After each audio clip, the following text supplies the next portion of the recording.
Hello all my dear students, welcome to Delta Academy. This is Ranjan. Start करते हैं आज का सेशन। डीसी मशीन्स का ये सीरीज आप लोग देख रहे हैं और डीसी मशीन की सीरीज के अंदर प्रीवियस क्लासेस में EMF equation, torque equation, shunt, series, compound wound machines क्या होती हैं, कैसे वर्किंग करती हैं, इन सब के बारे में हम लोगों ने डिस्कस किया हुआ है। आज की क्लास में हम बात करेंगे इन्हीं जनरेटर्स के कैरेक्टरिस्टिक्स के बारे में। One of the most important topic, और कैरेक्टरिस्टिक्स से डायरेक्ट क्वेश्चन आपके एग्जामिनेशन में बनता है। इस कैरेक्टरिस्टिक कर्व को पढ़ने के लिए क्या क्या चीज़ें रिक्वायर्ड है, जैसे कि आर्मेचर रिएक्शन क्या होता है, फील्ड डाइवर्टर का यूज़ करके हम लोग ओवर कंपाउंडेड या अंडर कंपाउंड या कंपाउंडिंग कैसे करते हैं किसी डीसी जनरेटर का, और इस सब के अलावा सेपरेटली एक्साइटेड मशीन का कंसेप्ट क्या होता है, ये सब कुछ प्रीवियस वीडियो के अंदर हम लोगों ने कवर किया हुआ है। और वहां से बहुत सारे इंपॉर्टेंट कंसेप्ट निकल के आ रहे हैं जिसका यूज हम लोग आज की क्लास में करने वाले हैं। तो अगर आपने प्रीवियस वीडियो देखा हुआ है तो आज की क्लास में जो भी कुछ पढ़ेंगे वो 100% आपको समझ में आने वाला है। ठीक है, तो चलिए आज का लेक्चर शुरू करते हैं। आज की क्लास में क्या क्या पढ़ना है आपको एक बार जल्दी से बता दूं। हम लोग सबसे पहले स्टार्ट करेंगे from the on load characteristics of DC series, DC shunt and compound DC generator. DC series और डीसी शंट के बाद जब कंपाउंड पे पहुंचेंगे तो कंपाउंड के अंदर जो कंडीशंस मैंने आपको बताया हुआ है, over compounded, under compounded and level compound, that is the flat compound machine. इसके अलावा नो कंपाउंडिंग की जो कंडीशन है उसका भी कैरेक्टरिस्टिक कर्व ट्रेस करेंगे। ठीक है, और डिफरेंशियल कंपाउंड भी मैंने आपको बताया हुआ था, तो डिफरेंशियल कंपाउंड का भी कर्व ट्रेसिंग यहाँ पे करेंगे। तो दैट मीन्स कि जितने भी टाइप के डीसी जनरेटर्स होते हैं आपके सिलेबस में, जितने भी टाइप के डीसी जनरेटर्स हैं, इन सभी का on load characteristic, no load characteristic और साथ में इंटरनल एक्सटर्नल कैरेक्टरिस्टिक के फॉर्म में आपको एग्जाम में इनमें से किसी भी टाइप से अगर क्वेश्चन पूछेगा तो आप वो पूरा का पूरा क्वेश्चन प्रॉपर एक्सप्लेनेशन के साथ बना सको, इस लेवल पे तैयारी करेंगे। ठीक है, तो ठीक है, बिना देरी के अब स्टार्ट करते हैं हम लोग। कैरेक्टरिस्टिक कर्व को ड्रॉ करने से पहले उसका बेसिक समझना जरूरी है। कितने टाइप के कैरेक्टरिस्टिक्स कर्व होते हैं डीसी जनरेटर, जब आप पढ़ रहे हो तो उसमें एग्जामिनेशन में क्वेश्चन कितने फॉर्म में पूछ सकता है आपसे। तो हेडिंग डाल लेते हैं,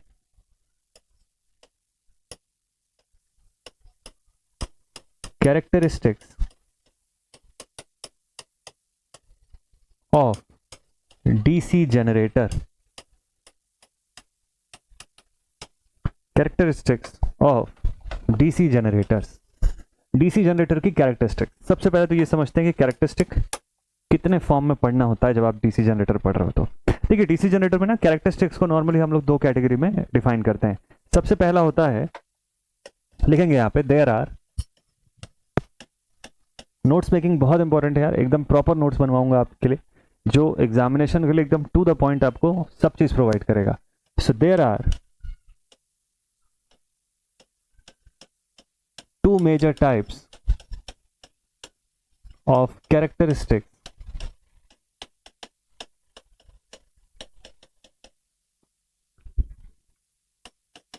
to be studied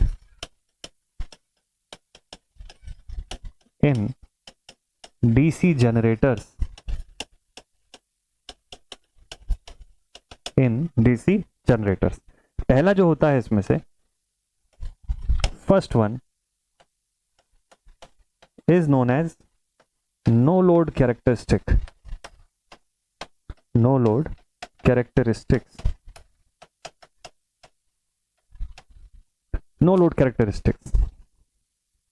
सेकंड जो होता है, it is on load characteristics।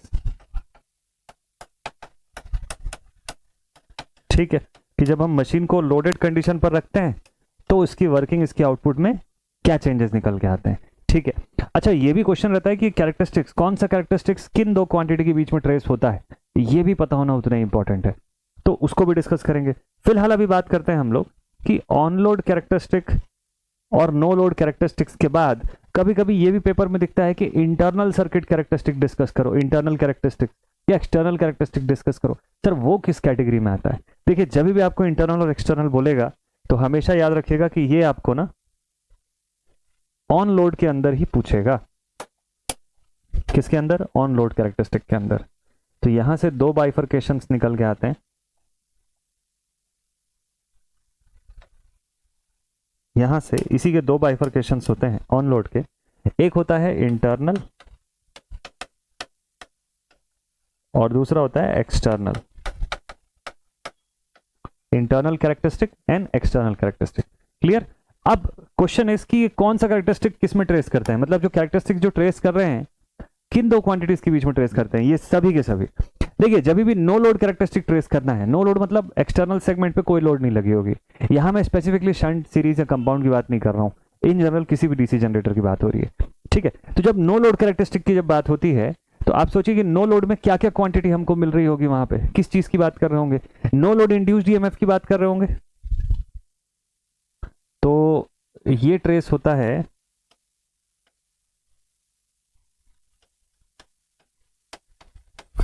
traced between E naught and IF। No load characteristic किसके किसके बीच में ट्रेस होता है, E naught and I F पे। अब आप सोचेंगे ई नॉट मतलब सर ईजी को गलती से ई नॉट लिख दिए होंगे, है ना। Generated EMF is a different thing, E not is a different thing. E not जो होता है नो लोड इंड्यूस्ड ईएमएफ, ठीक है, नो लोड इंड्यूस्ड ईएमएफ, ठीक, वो अलग होता है। आई एफ क्या होता है, आई एफ होता है फील्ड करंट।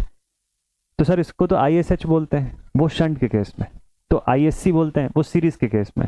ठीक है, कंबाइंड फॉर्म में या इन जनरल फॉर्म में हम लोग आई एस एच या आई एस सी ना लिख के आई एफ से डिनोट कर रहे हैं, फील्ड करंट हम लोग सिर्फ बोलेंगे। अब वो फील्ड चाहे जिस भी टाइप की हो, depending upon the machine. Sir internal और एक्सटर्नल किस पे होता है, देखो दोनों जगह पे ऑन लोड कैरेक्टरिस्टिक है, तो ऑन लोड पे मशीन का इंटरनल कैरेक्टरिस्टिक कहाँ कहाँ किस चीज के लिए होगा, जो ईएमएफ वो जनरेट कर रहा है, ठीक, और जो करंट वहां से जा रही है, इंटरनल है ना। तो जो ईएमएफ जनरेट कर रहा है मतलब ईजी, और कौन सी करंट निकली उससे, आर्मेचर करंट आई है, इनके बीच में ट्रेस होगा। एक्सटर्नल है तो कहां कहां पे होगा, लोड कनेक्टेड है तो एक्सटर्नल टर्मिनल पे हमको वीटी मिलेगा, एंड एक्सटर्नल टर्मिनल पे क्या निकल के आता है, कौन सी करंट, लोड करंट आईएल। तो यहां से निकल के आ गया कौन कौन सी क्वांटिटी किस कैरेक्टरिस्टिक में देखी जाती है। तो इससे ना आपको एग्जाम में याद रहेगा, भूलोगे नहीं आप। जब आप ग्राफ ड्रॉ करोगे, कैरेक्टरिस्टिक कर्व इनका ड्रॉ करोगे, तो आपको पता रहेगा कि आप इंटरनल में अगर ऑन लोड का इंटरनल कैरेक्टरिस्टिक शो कर रहे हैं तो आपको किस पे शो करना है, एक्सटर्नल है तो किस पे, नो लोड कंडीशन है तो किसके बीच में। तो मतलब आप पूरा का पूरा जो वर्किंग है वो एकदम लिमिटेड हो गया, कंसंट्रेटेड हो गया बिटवीन दीज 4 क्वांटिटीज। यही 4 क्वांटिटी के बारे में पढ़ना है आपको, अबाउट ऑल द मशीन्स। एक बार शंट, दूसरी बार सीरीज, तीसरी बार कंपाउंड, और उसके बाद फिर क्यूमुलेटिव एंड डिफरेंशियल। तो उन सभी मशीनों के लिए यही 4 क्वांटिटीज का एनालिसिस करेंगे, इक्वेशंस देखेंगे इनकी, और उसके हिसाब से ग्राफ ट्रेस करेंगे। क्लियर? एकदम क्लियर है पूरा का पूरा। इसके बाहर कुछ नहीं है, जो है यही है। स्क्रीन पे जितना दिख रहा है आपको इतना ही कैरेक्टरिस्टिक होता है इन ऑल, और यही पढ़ के समझना होता है। ये एक बार समझ गए तो समझ लिए कि डीसी जनरेटर की पूरी कैरेक्टरिस्टिक्स आपको आ गई। आज की क्लास में इसको डिकोड करते हैं, स्टार्ट करते हैं from DC shunt generator. DC shunt generator, इसके बारे में तो आप पढ़ चुके हैं, है ना। डीसी शंट जनरेटर के बारे में स्टडी किया हुआ है हम लोगों का ऑलरेडी, लेकिन अब कैरेक्टरिस्टिक्स के फॉर्म में स्टडी करेंगे। तो डीसी शंट जनरेटर पहले तो ड्रॉ कर लेते हैं। यहां पर होगा हमारे पास जनरेटर, फील्ड वाइंडिंग कहां पे लगी होगी, फील्ड वाइंडिंग जो है वो शंट पे या पैरेलल पे लगी होगी विद दिस जनरेटर, ठीक है। तो यहां फील्ड वाइंडिंग और यहां पर load. Let's say this one is RSH, shunt field winding की रेजिस्टेंस हो गई। जनरेटर है इसलिए जनरेटेड ईएमएफ ईजी। आरए जो है वो आर्मेचर की रेजिस्टेंस हो जाएगी। यहां से जाने वाली करंट आईए, ब्रश ड्रॉप अगर है तो वीबी, और इसमें आने वाली करंट आईएसएच, इस तरफ जाने वाली करंट आईएल, और यहां पर हो जाएगा हमारा वीटी, ठीक है, लाइक दिस। तो ये डीसी शंट जनरेटर का एक बेसिक सर्किट डायग्राम हम लोगों ने ड्रॉ कर लिया, ठीक है। अब कैरेक्टरिस्टिक समझते हैं। तो कैरेक्टरिस्टिक में कौन कौन सा पहले ट्रेस करें, चलो सबसे पहले बात करते हैं अबाउट नो लोड कैरेक्टरिस्टिक।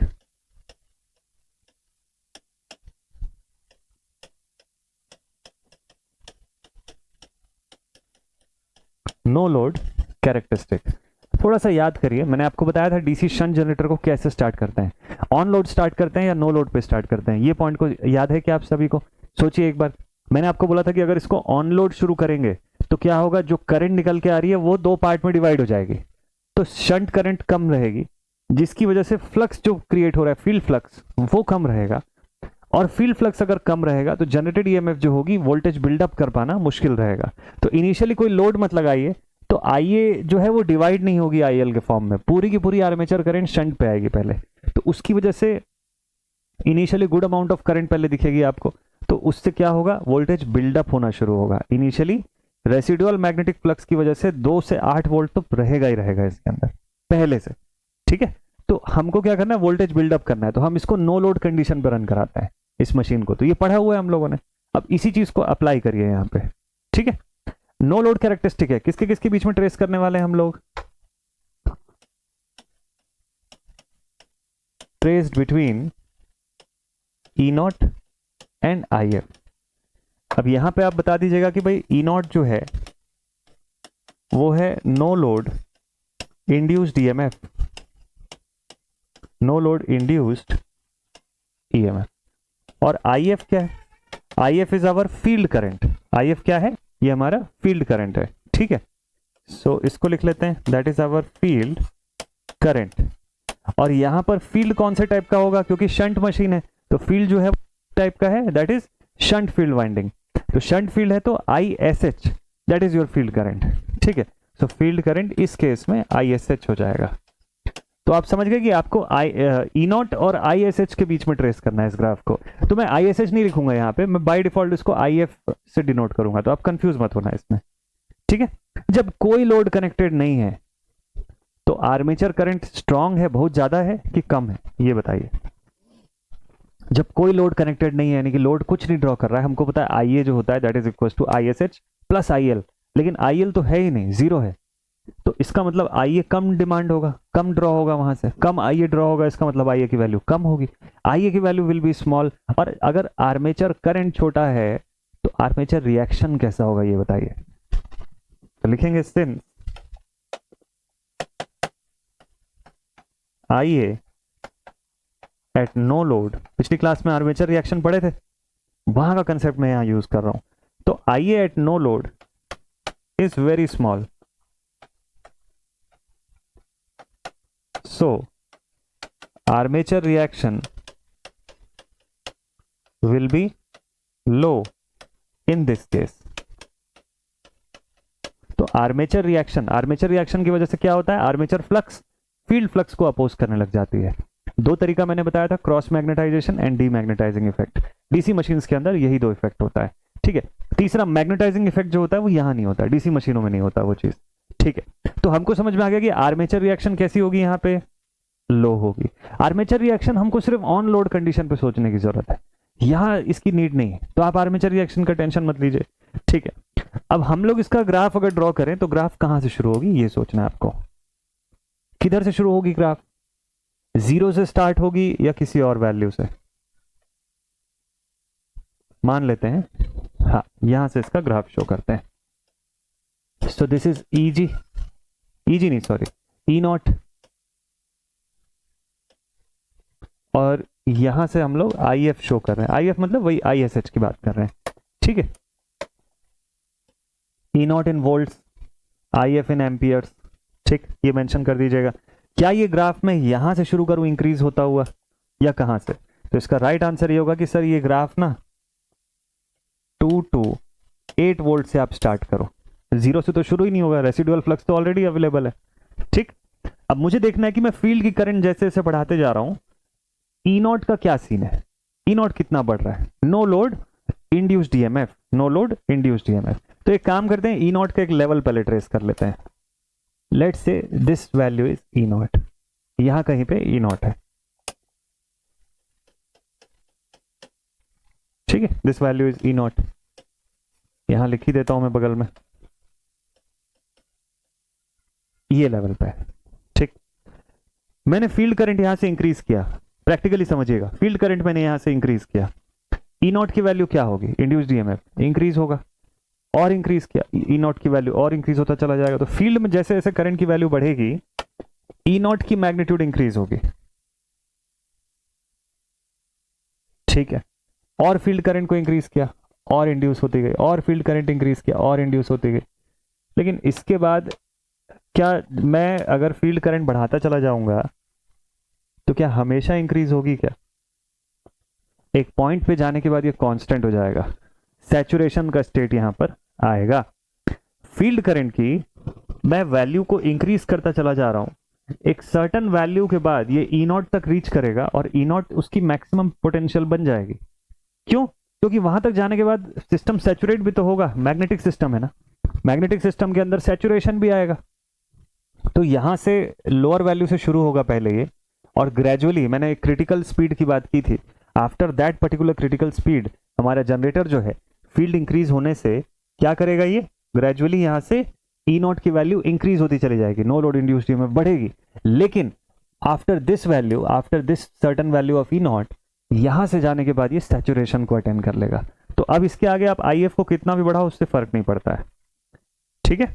तो नो लोड इंड्यूस्ड ईएमएफ जो होगा उसकी मैग्नीट्यूड अब इसके आगे नहीं बढ़ने वाली, ठीक है।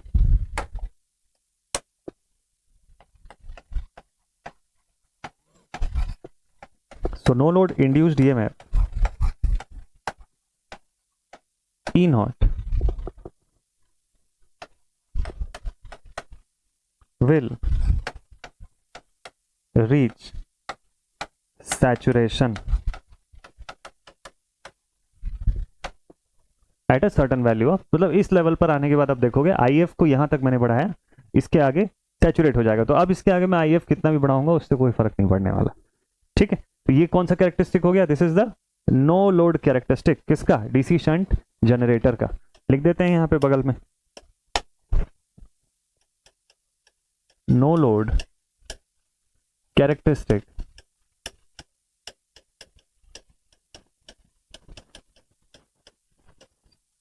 Of DC shunt generator, DC shunt generator. First point is clear. On load पे चलते हैं अब देखते हैं ऑन लोड कैरेक्टरिस्टिक क्या बता रहा है इसका। So next is point number 2, on load characteristic. On load characteristics of DC shunt generator, ठीक है। चलिए अब ऑन लोड मतलब सेम सर्किट डायग्राम, एंड पे लोड कनेक्टेड है, आईएल की वैल्यू इंक्रीज हो रही है इस बार, ठीक है। यही सेम सर्किट डायग्राम को ड्रॉ करना है, तो फटाफट से इसको कॉपी कर लेते हैं और टाइम बचाते हुए जल्दी से यहां ड्रॉ करते हैं इसको, ठीक है। क्या क्या होगा इस बार? इस बार ना ये लोड जो होगा यहां पर कनेक्टेड होगा आरएल, ठीक है। और यहां से हम लोग VT देखेंगे फिर से बिटवीन दीज टू टर्मिनल्स। इस बार लोडेड कंडीशन है। तो लोड पे मैंने आपको बताया था कि एक होगा इंटरनल सर्किट, इंटरनल कैरेक्टरिस्टिक, और दूसरा होगा एक्सटर्नल कैरेक्टरिस्टिक। सबसे पहले बात करते हैं अबाउट इंटरनल कैरेक्टरिस्टिक। लास्ट में मैं आपको पूरा का पूरा समराइज करके बताऊंगा, तो उस पॉइंट को मिस मत करिएगा, बहुत इंपॉर्टेंट है। इंटरनल कैरेक्टरिस्टिक्स आप जल्दी से सोच के बताइए बिना कॉपी में वापस देखे कि इंटरनल कैरेक्टरिस्टिक किसके किसके बीच में ट्रेस होता है। तो लिखेंगे it is traced between generated EMF easy and आईए, इन दोनों के ही बीच में ट्रेस होता है। ये पढ़े हुए हैं हम लोग, अब हमको याद रहेगा इंटरनल एक्सटर्नल सब कौन सा वाला किसके कंडीशन पर ट्रेस होता है। तो हमको अब ईजी और आईए के ऊपर पूरा का पूरा फोकस करना है और देखना है कि जनरेटेड ईएमएफ का एक्सप्रेशन क्या हो रहा है और आर्मेचर करंट का एक्सप्रेशन जो है उसमें क्या चेंजेस आ रहा है, ठीक है। यहां पर जब लोडेड कंडीशन है तो हम लोग बोलेंगे कि यहां पर ना हियर ISH प्लस IL, इस बार तो IL एग्जिस्ट करेगा। तो बोलिए आर्मेचर करंट की वैल्यू बढ़ेगी कि नहीं बढ़ेगी? बढ़ेगी ना, डेफिनेटली आर्मेचर करंट इंक्रीज हो रहा है फिर तो। अच्छा ठीक है, आर्मेचर करंट की वैल्यू इंक्रीज होगी। बताइए आर्मेचर करंट की वैल्यू के इंक्रीज होने से और क्या बढ़ेगा? ईजी, वो तो बात की बात है, आर्मेचर फ्लक्स तो बढ़ेगा फाइए।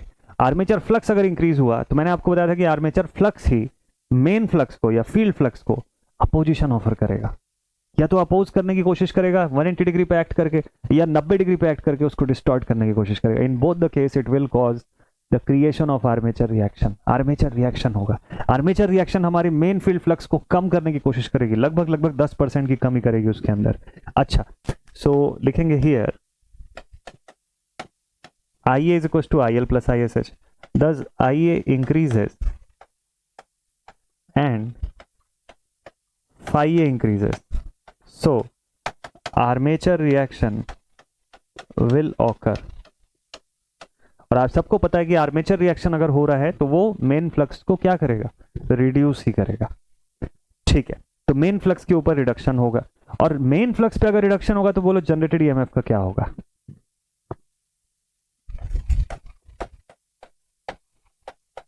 This will reduce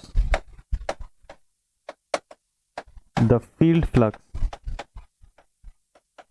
Field flux कौन सा है? field flux phi f या phi sh लिख सकते हो आप, phi sh। ठीक है, और हम सबको पता है कि सिंस Eg जो होता है is equals to phi z np upon 60a, और Eg जो है generated EMF is directly proportional to phi into n। अगर बाकी सब कुछ कांस्टेंट है तो ये फाई क्या है, दिस इज फाई एफ ना, फील्ड का जो फ्लक्स है उसी पे डिपेंड कर रहा है Eg. And since phi F is reducing, therefore easy will also tend to reduce. यहां से हो गई खतरनाक बात। तो आर्मेचर करंट जैसे जैसे बढ़ रही है, ईजी बढ़ नहीं रहा है, ईजी कम होना शुरू हो रहा है आर्मेचर करंट के बढ़ने से। ठीक है, ईजी का एक्सप्रेशन क्या है, हमको पता है कि ईजी जो है is equals to E not minus armature reaction drop, no load induced EMF minus armature reaction में होने वाला ड्रॉप। तो जैसे जैसे IA बढ़ेगा वैसे वैसे आर्मेचर रिएक्शन ड्रॉप इंक्रीज होगा, और जैसे जैसे ये इंक्रीज होगा उसी प्रोपोर्शन में EG क्या होगा, रिड्यूस होना शुरू हो जाएगा। ठीक, तो हम लोग जब यहां पर लिखते हैं कैरेक्टरिस्टिक इसका जब ड्रॉ करते हैं तो वो कैसा बनता है, देखो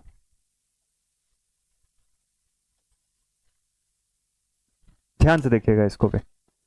तो यहां पे लिख दिया EG, ठीक, और यहां पे बात कर रहे हैं अबाउट IA, इन्हीं के बीच में ट्रेस हो रहा है।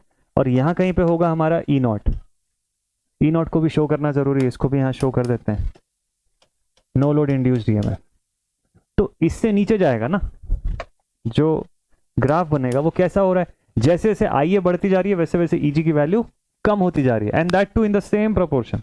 प्रोपोर्शन सेम ही है, ये देखो फाई एफ रिड्यूस हो रहा है और EG उसके साथ साथ रिड्यूस होगा। ठीक है, बोल सकता हूं मैं ये चीज। तो इंटरनल कैरेक्टरिस्टिक में मुझको यहां इस तरीके का रिडक्शन दिखाई देगा, और अब आप सबको पता है कि ये रिडक्शन क्यों हो रहा है। This reduction is due to armature reaction. Clear है, this reduction is because of armature reaction happening. तो जैसे जैसे आप IA बढ़ाते जाओगे ये रिडक्शन और बढ़ता चला जाएगा, क्यों, क्योंकि और ज्यादा आर्मेचर रिएक्शन होगी। फंडामेंटली एकदम करेक्ट चल रहा है, सब कुछ प्रॉपर समझ में आ रहा है आपको। तो ये कौन सा कैरेक्टरिस्टिक बन गया, इंटरनल कैरेक्टरिस्टिक बन गया। कौन सा कैरेक्टरिस्टिक है, this is internal characteristic of DC shunt generator on load. समझ जाएंगे और समझा भी देंगे एग्जामिनेशन में। ठीक है, बहुत बढ़िया, परफेक्ट। एक्सटर्नल कैरेक्टरिस्टिक की बात करते हैं। Second point is external characteristic.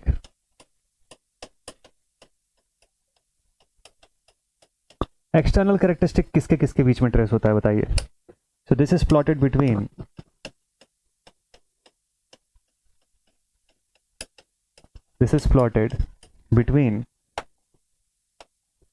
External terminal VT and terminal पे होने वाला करंट IL, इन्हीं के बीच में ट्रेस होगा, है ना। तो सर्किट डायग्राम में थोड़ा ध्यान से देखते हैं। तो यहां पर है VT, और चूंकि लोड कनेक्टेड है वहां हम लोग शो करेंगे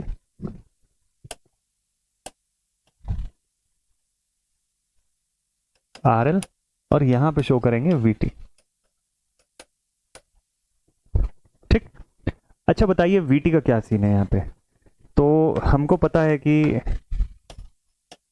वी नो दैट इस मशीन का ईएमएफ इक्वेशन बनाए थे हम लोग एक्सटर्नल सर्किट फॉर्म का, उसको यूज करिए। So now we know that Eg जो होता है इसका एक्सप्रेशन हम लोग यहाँ कैसे लिखते थे, VT plus drops IARA plus वीबी।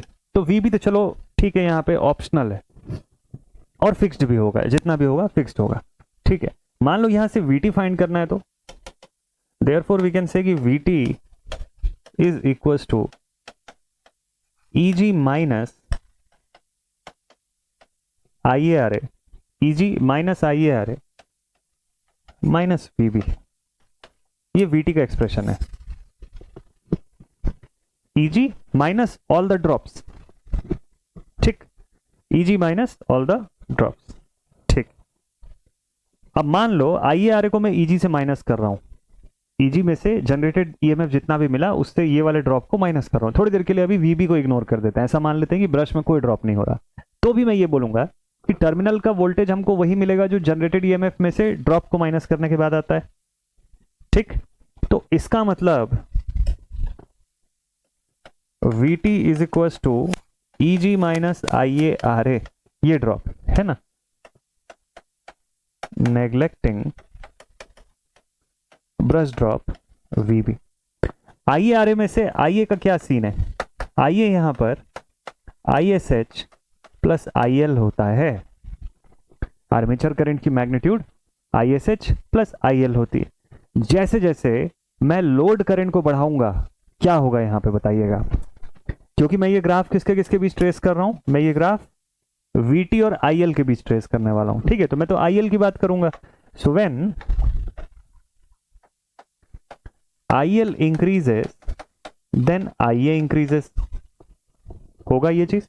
IL बढ़ाऊंगा तो आर्मेचर करंट भी बढ़ेगी, आर्मेचर करंट बढ़ेगी तो दो तरीकों से समझ सकते हो आप इसको। आर्मेचर करंट अगर बढ़ी तो उससे होने वाला ड्रॉप भी बढ़ेगा, दूसरी तरफ फाई इंक्रीज होगी और फाई इंक्रीज होगी ये आर्मेचर फ्लक्स, तो उसकी वजह से आर्मेचर रिएक्शन और ज्यादा बढ़ेगा, ठीक है। तो मतलब क्या हुआ, जब मैं लोड करंट को इंक्रीज कर रहा हूं तो यहां ड्रॉप इंक्रीज हो रही है, मतलब पहले आर्मेचर करंट इंक्रीज हो रहा है, आर्मेचर करंट बढ़ा तो यहां से ड्रॉप बढ़ा, ड्रॉप बढ़ा तो ईजी में से अब ज्यादा बड़ी क्वांटिटी माइनस हो रही है, तो ईजी की वैल्यू फिर से कैसे दिखेगी, ड्रूपिंग डाउन होती हुई पूरी दिखाई देगी, including the effect of armature reaction. तो अगर मैं इसका ग्राफ ट्रेस करूं बहुत क्लैरिटी के साथ, 100% क्लैरिटी के साथ अगर इसकी ग्राफ बनाऊं तो मजा आ जाएगा, देखना आप एकदम क्लियर, जैसा आप पढ़ रहे हो थ्योरी में सेम टू सेम वैसी कैरेक्टरिस्टिक दिखेगी आपको विदाउट एनी डिफरेंस। कुछ रटने वाला सीन ही नहीं लगेगा आपको, यहाँ पे कुछ नहीं याद रखना है, बस चीजों को समझ समझ के बनाते जाना है। लेट्स से यहाँ पे IL है, यहाँ पे मैं VT शो कर रहा हूं, ठीक है। ये पॉइंट है मेरा E0 का, ठीक है, E0 का नो लोड इंड्यूस्ड ईएमएफ का कंडीशन में यहाँ पे शो कर रहा हूँ, ठीक है। तो जब मैं एक्सटर्नल कैरेक्टरिस्टिक इसका बनाऊंगा तो ये कैसा दिखेगा पता है, अब यहाँ दो चीजें एक्ट करेंगी, IARA का ड्रॉप और साथ में आर्मेचर रिएक्शन, डबल दिक्कत है। तो अगर इसका इंटरनल कैरेक्टरिस्टिक मैंने यहां कहीं पे शो किया था तो ध्यान रखिएगा इसका एक्सटर्नल कैरेक्टरिस्टिक और ज्यादा ड्रूपिंग दिखना चाहिए, यहां कहीं पे ऐसा कुछ आप शो करोगे लाइक दिस। सिर्फ इससे कंपेयर करने के लिए मैं आपको दिखा रहा हूं, इसलिए मैंने इंटरनल वाले को भी ट्रेस किया, this is it's external characteristic, external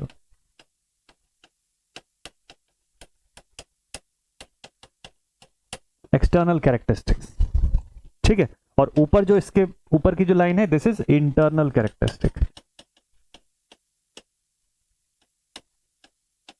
internal characteristics. तो यहां का रीजन आपको पता है आर्मेचर रिएक्शन, यहां पे क्या हो रहा है armature reaction plus IARA drop, ठीक है, वो सब्ट्रैक्ट होता हुआ दिख रहा है। तो इस तरीके की कैरेक्टरिस्टिक यहां पे दिखेगी। अच्छा इसी को थोड़ा और एक्सटेंड करते हैं, IL मान लो और ज्यादा ड्रॉ होने लग गया, लेट्स से इसको एक लेवल आगे तक लेके जाते हैं, लेट अस अज्यूम कि मैं IL को अभी इंक्रीज करता ही जा रहा हूं, लगातार IL इंक्रीज कर रहा हूं, क्या इफेक्ट पड़ेगा बताइएगा। IL को मैं और ज्यादा इंक्रीज करता हूं, IL और इंक्रीज होगा तो आर्मेचर की करंट की मैग्नीट्यूड और इंक्रीज होगी, ठीक है। आर्मेचर करंट की मैग्नीट्यूड और ज़्यादा अगर इंक्रीज होगी तो ये भी पॉइंट पे ध्यान दीजिएगा कि ऑलरेडी आर्मेचर की रेजिस्टेंस बहुत लो है। आर्मेचर करंट की मैग्नीट्यूड अगर बहुत ज़्यादा इंक्रीज होगी तो वाइंडिंग उस हीट को झेल नहीं पाएगा, और वाइंडिंग अगर उस हीट को नहीं झेल पाएगा तो क्या होगा, वाइंडिंग में डैमेज होना लगभग तय है यहाँ से। अगर वाइंडिंग डैमेज होता है तो क्या दिखेगा इसके बाद, जैसे ही सडनली IL की वैल्यू को मैं इंक्रीज करता गया, after a certain point suddenly winding damage हो जाएगा। वाइंडिंग जैसे ही जलेगा उसका तुरंत के तुरंत बताइए मुझे कि VT क्या हो जाएगा। क्या VT अभी भी बढ़ेगा, या VT अभी भी धीरे धीरे कम होते हुए जीरो तक जाएगा, या VT जो होगा रिड्यूस होते होते प्रॉपर जीरो तक पहुंचेगा, या VT बढ़ता ही जाएगा। क्या लग रहा है आपको, VT का एक्सप्रेशन कैसा रहेगा यहां से, तो देखिएगा। और IL क्या अभी भी मिलेगी हमको बाहर, तो इसका राइट आंसर ये है कि इस कैरेक्टरिस्टिक में ऐसा आउटपुट दिखेगा आपको। अगर इसको फर्दर मैं इंक्रीज कर दूं तो ये आउटपुट दिखाई देगा। मतलब आफ्टर अ सर्टन वैल्यू मैं अगर इसको इंक्रीज करने की कोशिश करूं तो वाइंडिंग डैमेज होते ही IL भी घट जाएगा, सीधे IL भी रिड्यूस हो जाएगा और VT तो रिड्यूस होकर जीरो पहुंचेगा ही। ठीक है, तो ये वाली कंडीशन बहुत इंपॉर्टेंट होती है यहां पे। इस केस में आप समझ जाएगा कि इस लेवल पर वाइंडिंग डैमेज हो चुकी, ये इसका डेंजरस लेवल होता है। ठीक है, at this value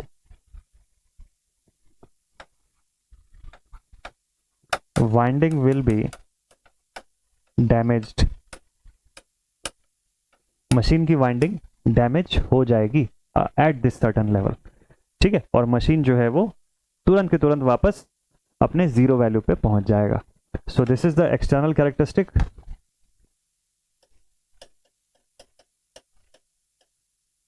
external characteristic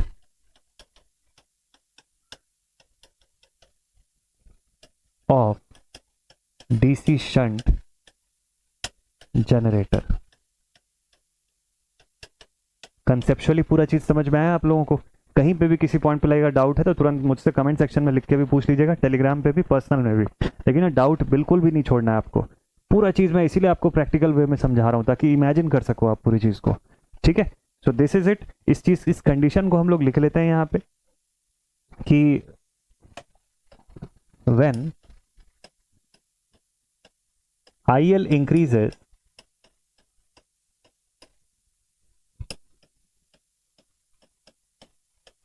causing IA to increase, then at a certain value, अच्छा ये वैल्यू भी मैं आपको बता देता हूं कि किस वैल्यू पे होता है। Eight nearly 125% of rated,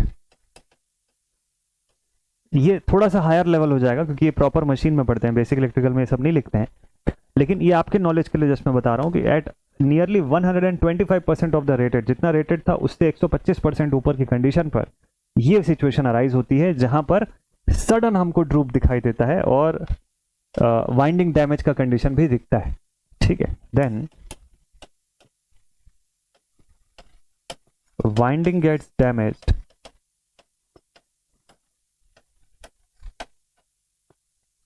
causing IL and VT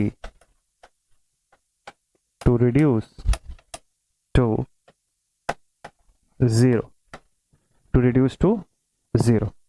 ठीक है, तो ये कंडीशन होती है और हमारा जनरेटर यहां से स्टॉप हो जाएगा।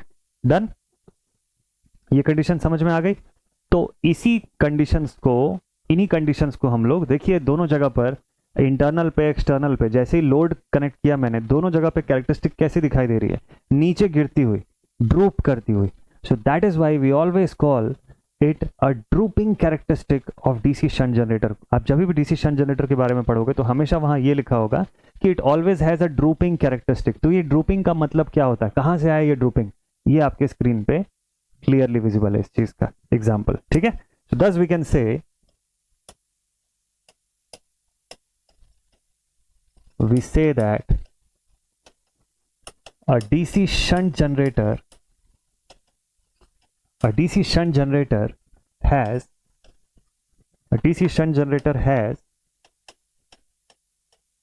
drooping characteristics.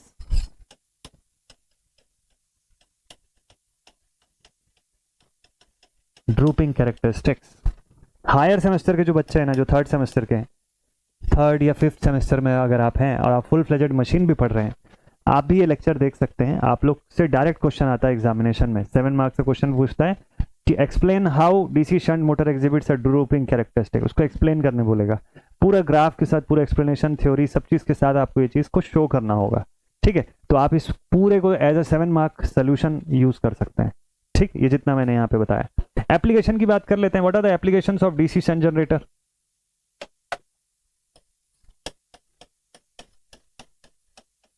applications of DC shunt generator. Applications of DC shunt generator, कहाँ कहाँ पे इसका यूज होता है? कैरेक्टरिस्टिक कैसी है? ड्रूपिंग कैरेक्टरिस्टिक है ना, तो ड्रूपिंग कैरेक्टरिस्टिक के भी अपने फायदे हैं। ठीक है, तो आर्मेचर करंट बढ़ेगा, वोल्टेज डिक्रीज होती चली जाएगी। तो किस में यूज करेंगे? As a exciter, EXCITER, in synchronous machine. Synchronous machine में एक्साइटर के तौर पे हम लोग इसको यूज करते हैं। जब सिंक्रोनस बताऊंगा तो उसकी वर्किंग बताऊंगा, तो आपको ये क्लियर हो जाएगा। अभी के लिए इस पे लिख के रखिएगा। ठीक है, पायलट एक्साइटर के तौर पे यूज करते हैं। और DC battery charger,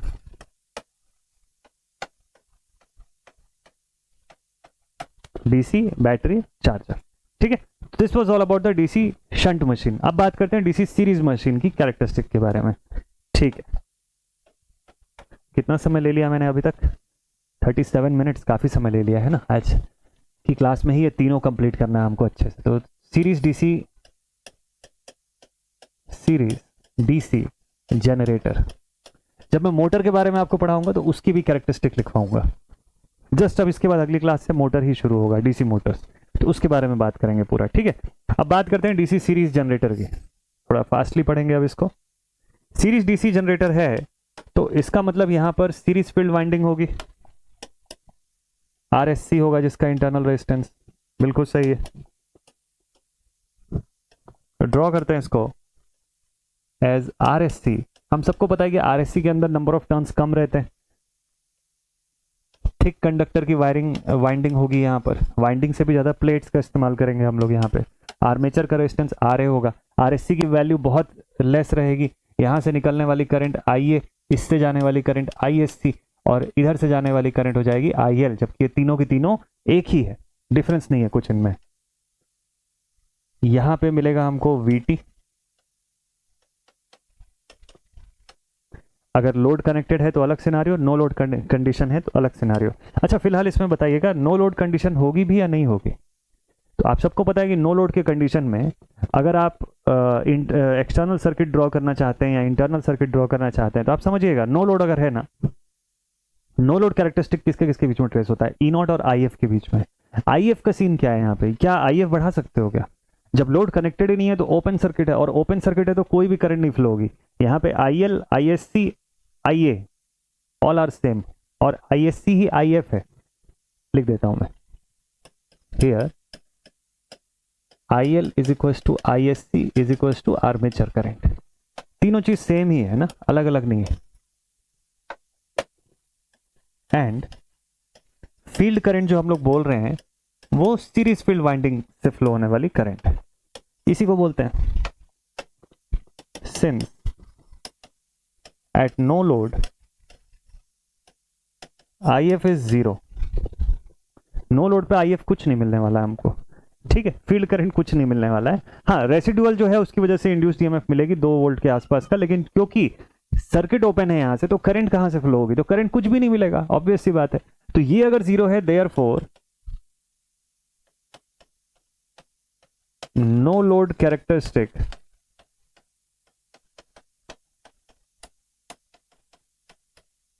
is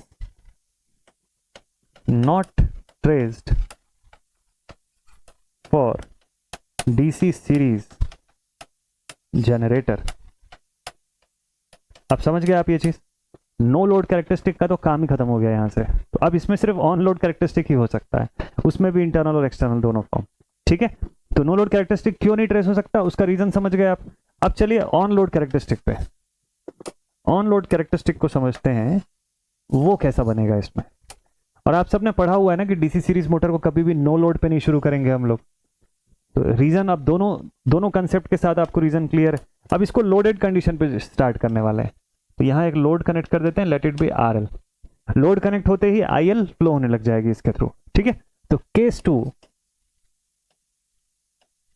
on load characteristic.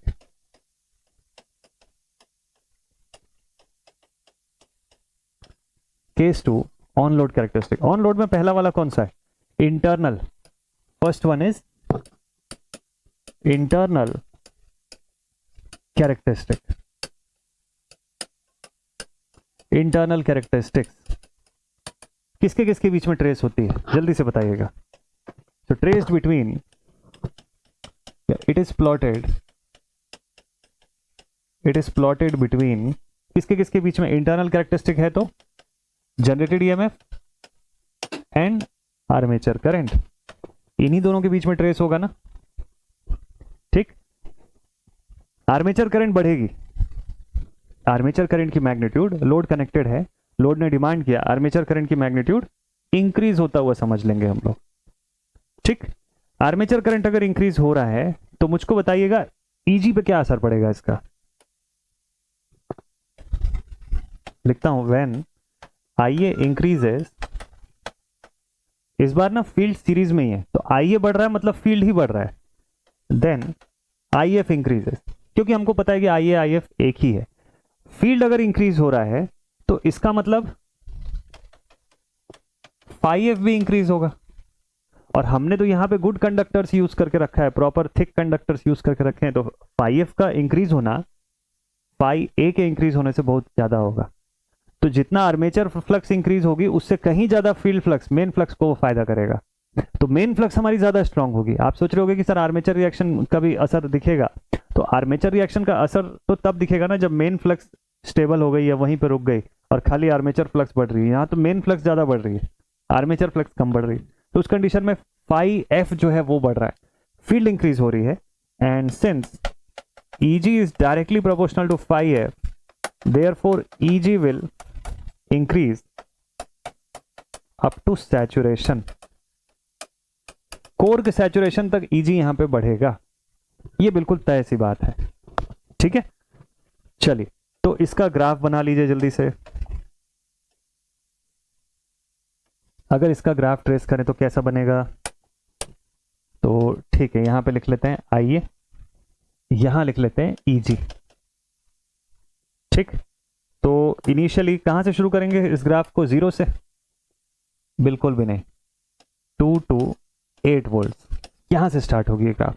ठीक, ये ग्राफ इनिशियली ऐसे इंक्रीज होती हुई शो होगी और after a certain value saturation को अटेन कर लेगी। ठीक है, आइए कि एक सर्टेन वैल्यू तक, तो ये सैचुरेशन का लेवल जो है वो वहां पर अटेन होना कंपलसरी है। ठीक है ना, ये वाला पॉइंट। चलो, तो ये लेवल को हम लोग सैचुरेशन लेवल बोल देते हैं।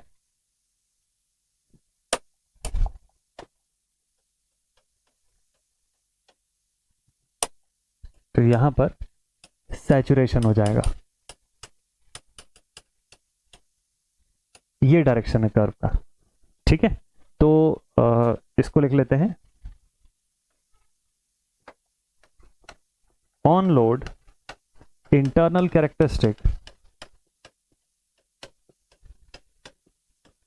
Of DC series generator sufficient है यहां पे। सो IA increases, therefore EG increases up to saturation। Saturation level तक ये सब चलता रहेगा। तो ये कर्व तो ठीक है, फिक्स्ड है माइंड में अब, तो ये तो आप बना लोगे अब यहां से। ठीक है भाई, नेक्स्ट इसके बाद एक्सटर्नल कैरेक्टरिस्टिक क्या बनता है। डीसी सीरीज जनरेटर के बारे में हमको ये समझ में आ गया कि अगर हम लोग अब इसका एक्सटर्नल कैरेक्टरिस्टिक शो करें तो ये भी तो सेम ही दिखेगा ना। मतलब चलो नेक्स्ट पेज में बना के दिखाता हूं। बी पॉइंट अगर मैं लिखता हूं एक्सटर्नल कैरेक्टरिस्टिक, भाई यहां करंट तो सेम ही है, तो आप उसको आईएल के नाम से लिखो या आईए के नाम से लिखो।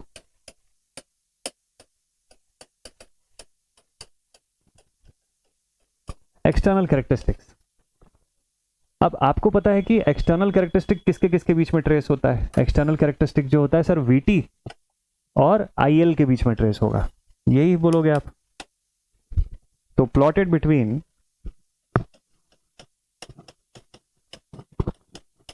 Between VT and IL. अब हम सबको पता है कि सिंस आईएल ही तो आईए है और वीटी का एक्सप्रेशन क्या है,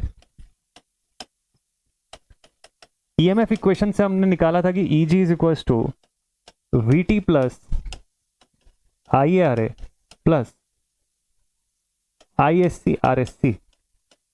ब्रश ड्रॉप को थोड़ी देर के लिए इग्नोर करता हूं मैं, ठीक है। आई ए और आई एस सी में कोई फर्क ही नहीं है, दोनों तो सेम है। तो मैं ये भी लिख सकता हूं कि therefore EG is equal to VT plus I A को कॉमन लेके R A plus R S C लिख दूंगा, ठीक। और हमको तो वीटी से मतलब है, तो VT is equal to easy minus I A into R A plus R S C, यही तो होगा ना। यही कंडीशन देखने को मिलेगी ना हमको एक्सटर्नल में। तो वीटी की वैल्यू का क्या सीन होगा, तो आप देखिए जैसे जैसे आई ए की मैग्नीट्यूड यहां इंक्रीज हो रही है, आई ए की मैग्नीट्यूड जैसे जैसे इंक्रीज हो रही है, यहां पे ड्रॉप दिखेगा, ईजी माइनस दैट ड्रॉप, वही होगा वीटी, ठीक। यही कंडीशन होगा ना वीटी का। इसको देख के जरा जल्दी से बताइए मुझे एक्सटर्नल कैरेक्टरिस्टिक में। हाँ जी वैसे ही होगा। तो आई ए की मैग्नीट्यूड जैसे जैसे इंक्रीज हो रही है, ईजी से ये सब्ट्रैक्ट करवाएगा, मतलब ईजी में से माइनस कराएगा इस ड्रॉप को ओवरऑल, और वीटी की वैल्यू क्या होगी, वीटी की वैल्यू रिड्यूसिंग फॉर्म में दिखाई देगी। बस यही डिफरेंस होगा। तो ठीक है, इसकी कैरेक्टरिस्टिक को जरा ट्रेस कर लेते हैं फटाफट से, रुकिए, ठीक है। तो इसकी कैरेक्टरिस्टिक कर्व जो है वो कैसे दिखेगी, यहां पर ओमिक ड्रॉप जो होगा ना, ये ज्यादा बड़ा रोल प्ले कर रहा है।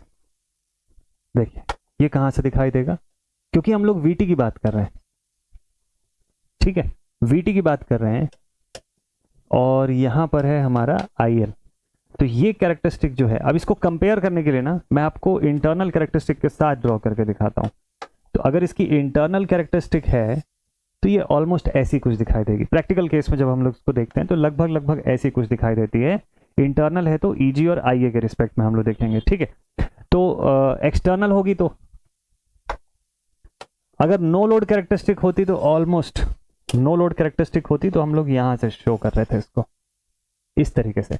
तो ये था इसका नो लोड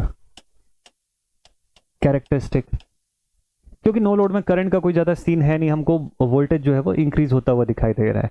अच्छा ठीक है, यहां से दूसरे कंडीशन पे अगर मैं देखूं तो यहां आर्मेचर रिएक्शन का इफेक्ट हो रहा है, ठीक।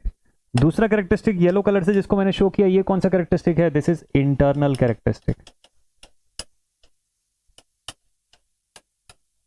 Internal characteristic. अब जो मैं शो करने जा रहा हूं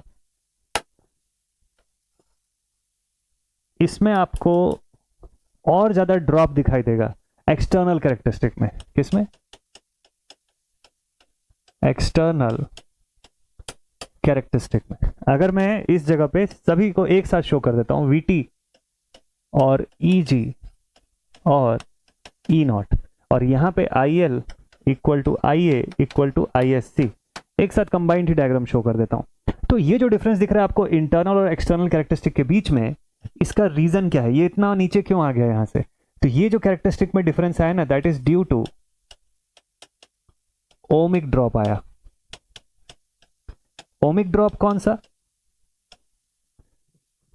ये वाला ohmic drop, R A plus R S C, इनका सम, तो टोटल ओमिक ड्रॉप इंक्रीज हो गया। तो आर्मेचर करंट जैसे जैसे इंक्रीज होगी ये ड्रॉप बढ़ेगा, ये ड्रॉप ज्यादा अगर इंक्रीज होगा तो ईजी में से ज्यादा माइनस होगा और वीटी की वैल्यू को रिड्यूस, तो वीटी जो हमारा इंक्रीज हो रहा था अब वो ड्रॉप कर जाएगा वहां से।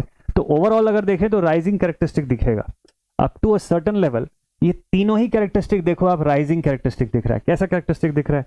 This is for DC series generator, DC series generator. क्या कैरेक्टरिस्टिक दिखा? लिखेंगे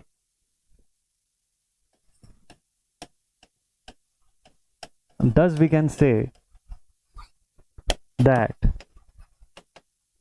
a series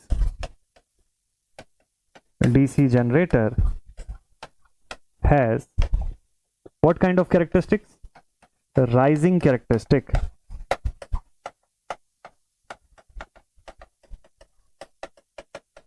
has rising characteristic. ये सैचुरेशन जोन तक, सैचुरेशन वाला कंडीशन था जिसको हम लोग एकदम स्टार्टिंग में देख रहे थे, है ना। इंटरनल में भी ये सैचुरेशन आएगा, यहां पर क्या होगा, ये ड्रॉप कर जाएगा इस पॉइंट के बाद एक्सटर्नल कैरेक्टरिस्टिक के अंदर, ठीक है। तो ये वाला पॉइंट, तो आईएल को सडनली अगर आप और ज्यादा इंक्रीज करते हो तो वहां पे ओमिक ड्रॉप बढ़ना शुरू हो जाएगा, तो ओमिक ड्रॉप की वजह से इसकी वैल्यू घटनी शुरू हो जाएगी।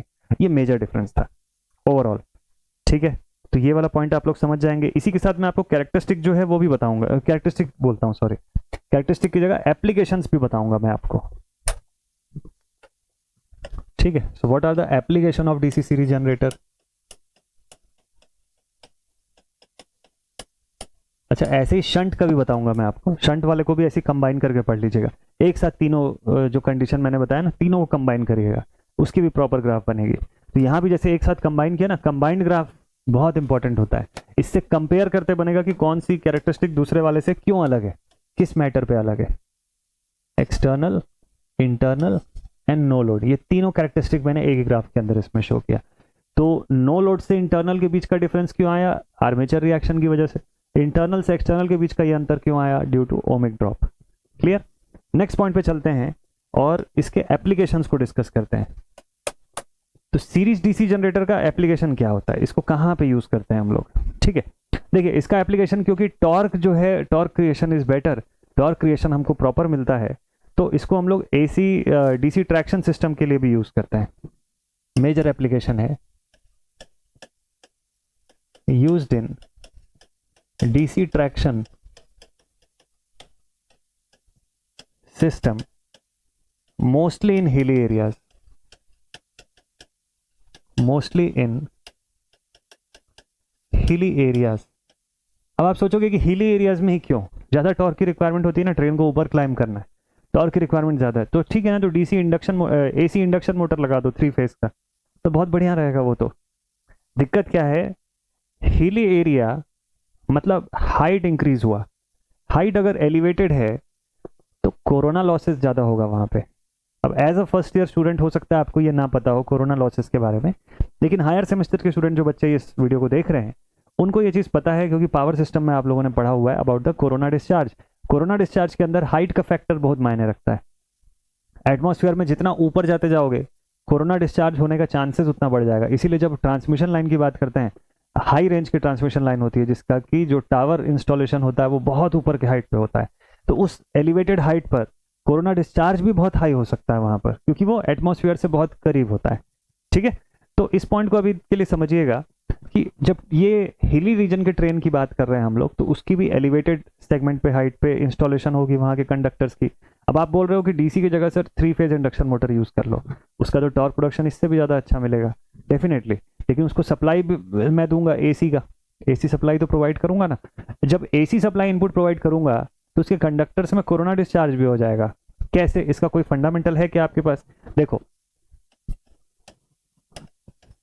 Corona loss power PL is equal to F plus 25 का एक बहुत बेसिक सा रूल होता है।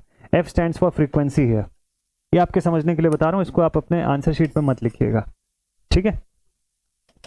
तो since corona loss power is given as PL is equal to F plus 25 where F stands for frequency, F is for frequency, तो अगर मैं AC का केस यूज करता हूं that means 50 hertz, therefore PL is equal to 25 plus F 75, and for DC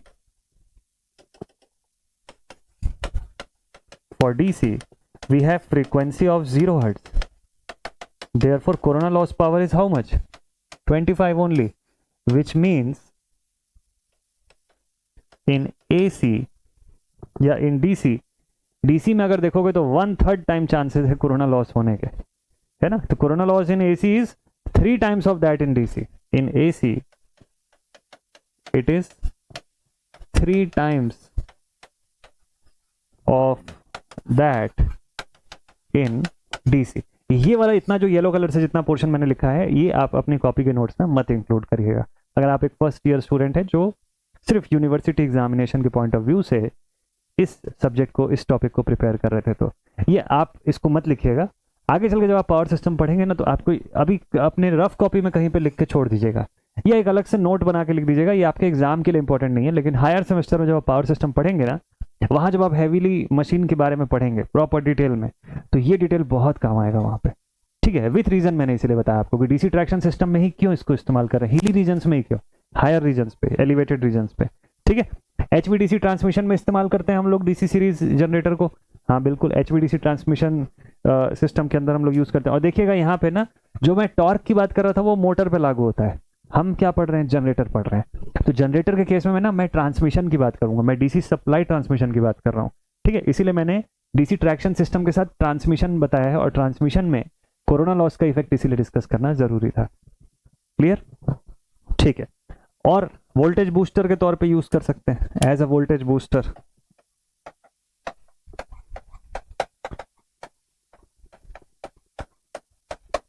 as a voltage booster HVDC transmission system में भी इसका इस्तेमाल होता है। ठीक है, चलो इतना एग्जांपल काफी है।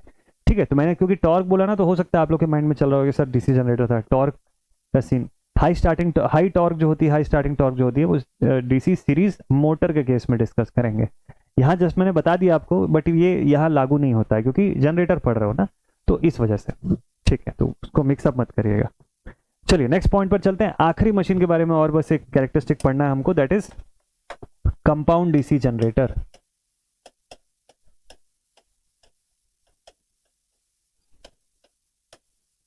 कंपाउंड डीसी जनरेटर, अब कंपाउंड में भी दो है, क्यूमुलेटिव है और डिफरेंशियल है।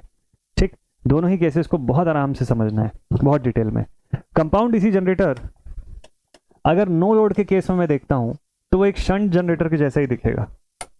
नो लोड के केस में भाई, जब लोड है ही नहीं उस कंडीशन पे, और हमको पता है कि शंट फील्ड वाइंडिंग की रेजिस्टेंस हैवी है, सो इन दैट केस जब भी नो लोड डिस्कस होगा इसका,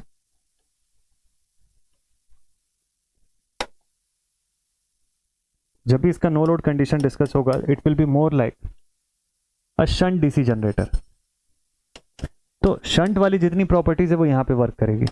डीसी शंट के लिए आपने जो प्रॉपर्टी लिखा है, ठीक है, आर्मेचर रेजिस्टेंस हो गया, आरएससी हो गया, ये ड्रॉ कर लिया। अब यहां से करंट का फ्लो जो है उसको ट्रेस कर लेते हैं। आर्मेचर करंट यही बन गया आईएससी, यहां से शंट फील्ड में जो गया that is shunt field winding current, और यहां से हो गया लोड करंट आईएल। ठीक, एक्सटर्नल टर्मिनल वीएल या वीटी बोल सकते हो आप।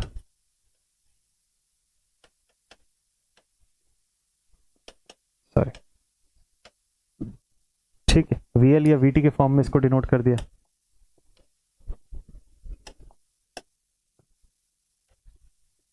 चलिए ठीक है, डन। इसको स्टडी करना शुरू करते हैं। नो लोड में क्या कंडीशन है? नो लोड कंडीशन में तो भाई नो लोड के कंडीशन को बहुत ज्यादा ट्रेस करने की जरूरत नहीं है, लिख देता हूं।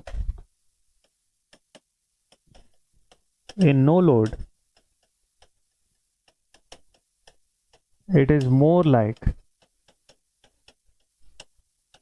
a DC shunt generator. It is more like shut हो गया ना, a DC shunt generator, SHUNT.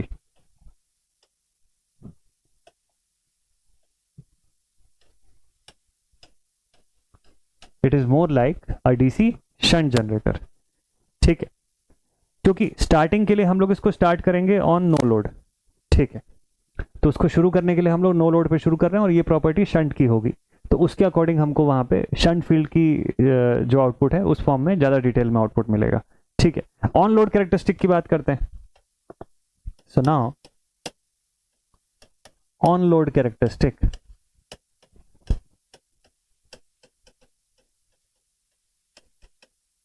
On load characteristic. तो ऑन लोड में भी पहला आपको पढ़ना है इंटरनल। ध्यान से देखिएगा, शॉर्ट में लिखते जा रहा हूं मैं। अब इंटरनल कैरेक्टरिस्टिक किसके किसके बीच में ट्रेस होगा? ईजी एंड आईए, इसी के बीच में ट्रेस होना है,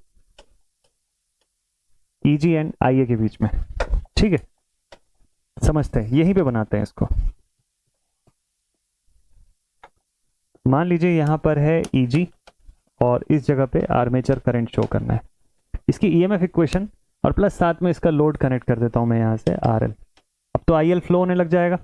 ठीक, हम सबको पता है कि आईए जो है that is the sum of IL and ISH. ठीक है, दूसरा ईजी की बात कर लेते हैं। जनरेटेड ईएमएफ जो है it is given as VT plus IA R A plus ISC into RSC. और एक बात और क्लियर रहे कि आईए ही आईएससी है। सीरीज फील्ड वाइंडिंग में जाने वाली करंट और आईए करंट, आर्मेचर से निकलने वाली करंट, बोथ आर सेम, कुछ नहीं डिफरेंस है इसमें। ठीक है, तो एक्सटर्नल कैरेक्टरिस्टिक और इंटरनल कैरेक्टरिस्टिक दोनों को जरा सोच करके आंसर करके बताइए कि क्या होगा। तो जब मैं इंटरनल कैरेक्टरिस्टिक की बात करूंगा वो कैसा दिखाई देगा यहाँ पे? तो इंटरनल कैरेक्टरिस्टिक में देखिए आईए के बढ़ाने से ईजी में क्या होगा, बस इतना जानना है मुझको। आर्मेचर करंट जैसे जैसे इंक्रीज होगा, आर्मेचर करंट जैसे जैसे इंक्रीज होगा, यहाँ पे किस चीज की दिक्कत जाएगी एक और? तो यहाँ पे एक दिक्कत जाएगी आर्मेचर करंट के बढ़ने से, दैट इज आर्मेचर रिएक्शन। होगा ये चीज, फाई ए जो है वो इंक्रीज हो जाएगा, फाई ए बढ़ेगा तो उसको अपोज करेगा अपनी सप्लाई को, अपनी कॉज को, that is main field flux को। ये कंडीशन तो होगी। तो क्या ये कैरेक्टरिस्टिक ड्रूपिंग दिखाई देगा? आईए के बढ़ने से ईजी कम हो रहा है। देखो आईए के बढ़ने से ना ईजी बढ़ेगा, कम कैसे होगा? कम कैसे होगा? आप आईए यहाँ से इंक्रीज कर रहे हो तो वो तो ऐड ही हो रहा है इसके अंदर, यहाँ तो एडिशन ही हो रहा है, सब्ट्रैक्ट थोड़ी ना हो रहा है वीटी में से। तो हम तो जनरेटेड ईएमएफ की बात कर रहे हैं, तो वो तो इंक्रीज होगी। और जनरेटेड ईएमएफ 0 से शुरू होगी क्या? नहीं होगी, 2 वोल्ट से 8 वोल्ट के आसपास शुरू होगी और यहां से ये इंक्रीज होगी अप टू सैचुरेशन, इंक्रीज होती चली जाएगी। तो ये तो वही कैरेक्टरिस्टिक है जो सीरीज में दिखता था। हाँ, ये बिल्कुल वैसे ही कैरेक्टरिस्टिक दिखाई देगा जो सीरीज में दिखता था आपको। ठीक है, कंपाउंड जनरेटर की हम लोग बात कर रहे हैं, ध्यान रखिएगा। तो इंटरनल कैरेक्टरिस्टिक की मैं बात कर रहा हूं। ठीक है, तो आईए के बढ़ने से मैं लिख देता हूं यहां पे, व्हेन आईए इंक्रीजेस दस ईजी इंक्रीजेस। आईए बढ़ा, ईजी इंक्रीज हो रहा है। ठीक है, जनरेटेड ईएमएफ जो है वो तो बढ़ रहा है यहां से। अब आगे, ठीक है, तो ये पॉइंट पे इतना हमको ध्यान में रखना है कि इसकी कैरेक्टरिस्टिक हमको कैसी दिखाई देगी, ईजी और आईए की। तो ईजी जो है ना वो इंक्रीज होता हुआ दिखेगा, लेकिन एट द सेम टाइम ध्यान रखेगा क्योंकि आईए बढ़ रहा है तो वो आर्मेचर रिएक्शन को जरूर बढ़ाएगा, फाईए बढ़ेगा। और आर्मेचर रिएक्शन अगर बढ़ रहा है यहाँ पे तो वो हमेशा रिड्यूस ही करेगा आपकी उस ईजी की लाइन को। तो अगर मैं इसका, क्योंकि मैंने यहाँ पे अभी नो लोड कैरेक्टरिस्टिक ट्रेस नहीं किया, अगर मैं इसका नो लोड कैरेक्टरिस्टिक के साथ कंपेयर करके आपको बताऊं तो देखिए नो लोड कैरेक्टरिस्टिक ना कुछ ऐसे दिखाई देगी आपको, लगभग कुछ ऐसे। ठीक, ये इसकी नो लोड कैरेक्टरिस्टिक है और ये जो है इसकी इंटरनल कैरेक्टरिस्टिक है। एक ही जैसा दिख रहा है दोनों, बट यहाँ एक डिफरेंस है, ये इंटरनल कैरेक्टरिस्टिक इससे नीचे बन रहा है। क्यों इससे नीचे बन रहा है? क्योंकि just because of the armature reaction. तो इसको एक फ्रेश पेज में ड्रॉ कर लेते हैं, ज्यादा बेटर रहेगा ये।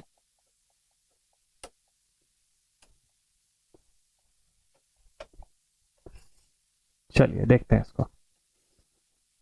तो अगर मैं इसके नो लोड कैरेक्टरिस्टिक से ट्रेस करूं ना, कंपेयर करके, नो लोड कैरेक्टरिस्टिक कहां से शुरू होगा? देखो नो लोड में यहाँ पे ई नॉट होगा और यहाँ पर आई एफ होगा। ठीक, ई नॉट मतलब नो लोड इंड्यूस्ड ईएमएफ और आई एफ जो है वो फील्ड करंट है। ओपन सर्किट कैरेक्टरिस्टिक पहले शो करता हूं आपको। ठीक है, सबसे पहले लिख लेते हैं open circuit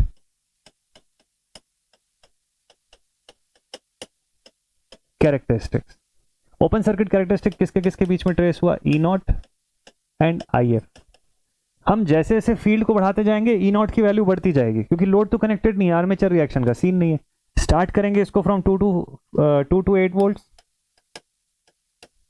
initial residual magnetic flux की वजह से जो ईएमएफ इंड्यूस हुआ था, एंड देन उसके बाद ये इंक्रीज होता जाएगा अप टू सैचुरेशन, जो नॉर्मली किसी भी डीसी जनरेटर में ऐसे ही बनता है।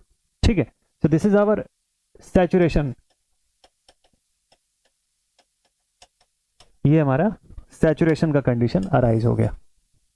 ठीक है, ये लिख लिया। And this is what, this is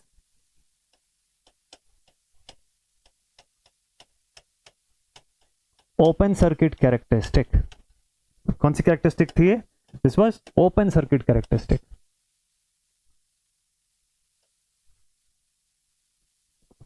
done, पहला। अब इसके बाद हम लोग क्या शो कर रहे हैं? Internal characteristic on load. जब internal characteristic on load show कर रहे हैं तो इसको प्रैक्टिकल केस में हम लोग जीरो से शो कर सकते हैं। हम ईजी की बात कर रहे हैं, जनरेटेड ईएमएफ की। तो जनरेटेड ईएमएफ जो होगा वो लोअर वैल्यू से शुरू हो सकता है। आप यहां से भी इसको शुरू करता हुआ दिखा सकते हो, और ये वैल्यू इससे नीचे दिखेगा आपको, ये वैल्यू इससे लो दिखाई देगा। अब रीजन बताइए कि क्यों इससे लो हुआ? तो रीजन मैंने आपको बताया कि यहां पे ना आर्मेचर रिएक्शन का भी इफेक्ट होगा।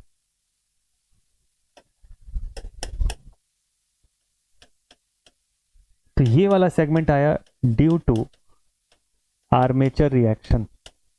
ठीक, कौन सी कैरेक्टरिस्टिक कहलाएगी ये? This is internal characteristic. This is the internal characteristic of our compound wound DC generator. ये क्यूमुलेटिव का केस चल रहा है। ठीक है, तो इंटरनल कैरेक्टरिस्टिक। अब बात करते हैं हम लोग एक्सटर्नल कैरेक्टरिस्टिक के। तो सी पॉइंट एक्सटर्नल कैरेक्टरिस्टिक किसके किसके बीच में ट्रेस होगा? तो यहां ट्रेस होगा वीटी एंड आईएल के बीच में। बहुत ध्यान से सोचिएगा, वीटी का एक्सप्रेशन क्या होता है? तो हम सबको पता है कि VT is equal to generated EMF minus IARA. और आईएआरए क्या? आईएआरए और आईएआरएससी दोनों लिख सकते हो आप, तो कंबाइंड फॉर्म में एक ही बार में लिखता हूं, आईए इंटू आरए प्लस आरएससी। मतलब क्या दिख रहा है यहाँ पे? सीरीज और शंट दोनों का इफेक्ट दिखाई दे रहा है। शंट मशीन का भी जो इफेक्ट था और सीरीज मशीन के अंदर भी जो इफेक्ट था, वो दोनों ही कंडीशन यहाँ पे भी दिखती है। तो इस फॉर्म में लिखेंगे हम लोग ईजी का एक्सप्रेशन। तो आप देखिए कि when IL increases then IA will increase, since armature current जो है वो IL प्लस ISC पर ही तो डिपेंड करता है ना। तो IL इंक्रीज होगा तो IA बढ़ेगा यहाँ से। IA अगर इंक्रीज होगा तो ओमिक ड्रॉप भी यहाँ से इंक्रीज हो जाएगा। ये अगर इंक्रीज हुआ तो ओमिक ड्रॉप भी यहाँ से इंक्रीज होगा। होगा कि नहीं? एक बार जल्दी से बताइए। अगर ये चीज हो रहा है तो इसका मतलब क्या होगा? अगर सपोज कर लीजिए ओमिक ड्रॉप बढ़ रहा है तो इससे आउटपुट पे क्या फर्क पड़ेगा? तो देखिए, ओमिक ड्रॉप बढ़ने से आउटपुट जो होगी वो और कैसी हो जाएगी? आउटपुट जो होगी वो और नीचे चली जाएगी यहां से। तो ये हो जाएगा इसका एक्सटर्नल कैरेक्टरिस्टिक। बट यहां ना एक समझने वाली बात है, ये कैरेक्टरिस्टिक को मैं फिर से अभी चेंज करने वाला हूं, तो ध्यान से देखिएगा। और यहां रीजन लिखूंगा इस जगह पर, ओमिक ड्रॉप। ठीक है, ये हमको समझ में है। लेकिन क्या कंपाउंड मशीन के अंदर ये कैरेक्टरिस्टिक हमेशा ऐसे ही बनेगी या कुछ चेंजेस होगा? याद करिए, क्यूमुलेटिव कंपाउंड के अंदर स्पेसिफिकली, अभी तक तो ये बेसिक कंपाउंड चल रहा है ना। अब कंपाउंड में जब आप क्यूमुलेटिव स्पेसिफिकली बात करोगे तो वहां पे तो तीन कंडीशन आप पढ़ो। कौन कौन सी तीन condition? Flat, over and under. ये तीनों में क्या होता है? वीटी की वैल्यू रेटेड से ऊपर है या नीचे, उसकी बात होती है। जब एक्सटर्नल कैरेक्टरिस्टिक पे आप आओगे तो ये ग्राफ तो वहां पे सही है ही नहीं, ये ग्राफ तो वहां के लिए सही है ही नहीं। जब आप एक्सटर्नल कैरेक्टरिस्टिक के लिए ड्रॉ करने जाओगे ना, तो फिर ये ग्राफ कैसे सही होगे? तो not for external characteristic. Internal तक तो ठीक था, ओपन सर्किट तक तो ठीक था, एक्सटर्नल को ऐसा कैसे बना सकते हो? आपको तो फ्लैट, ओवर एंड अंडर की कंडीशन दिखनी है, और वो ई नॉट से ऊपर चली जाएगी। ओवर होगी तो फ्लैट होगी तो ई नॉट के बराबर का आउटपुट मिलेगा, और लेस होगी तो ई नॉट से नीचे का आउटपुट मिलेगा आपको। ये कंडीशन शो करना है। तो इसी को अब मैं प्रॉपर यहां से लिख के शो करता हूं कि एक्सटर्नल कैरेक्टरिस्टिक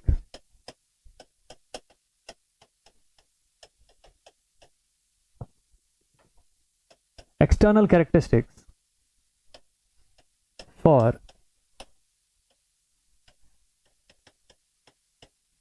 cumulative compound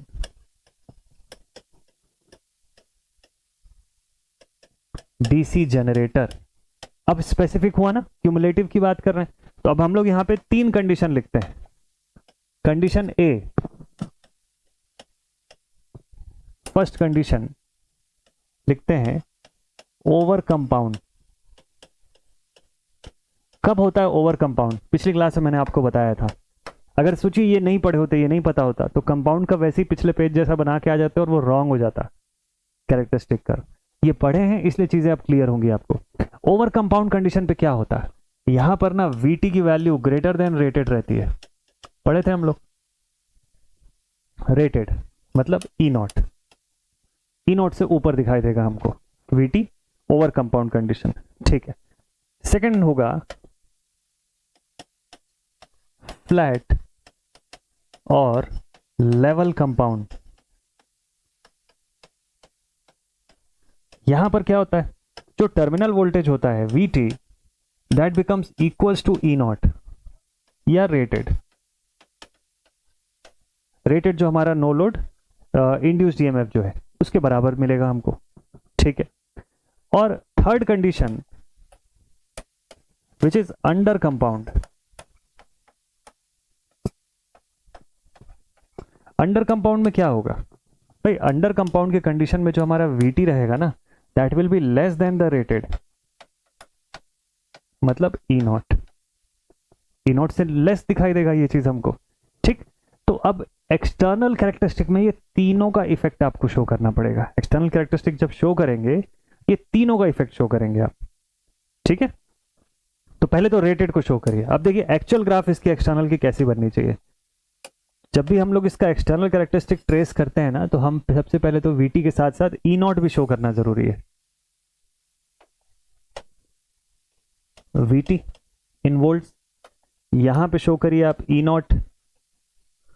मान लेते हैं this level is E naught level, no load induced EMF. ठीक।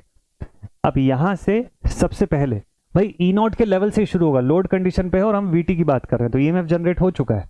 अब ई नॉट से ऊपर के लेवल पे जाएगा, तो ये कौन सा कैरेक्टरिस्टिक हो जाएगा, ये हो जाएगा ओवर कंपाउंड। ठीक। दूसरा सेकंड केस, अगर ये इसी के लेवल पे चलता रहा तो ये कैसा बन जाएगा, फ्लैट कंपाउंड। फ्लैट कंपाउंड क्यों, क्योंकि वीटी यहां पे ई नॉट के बराबर ही है।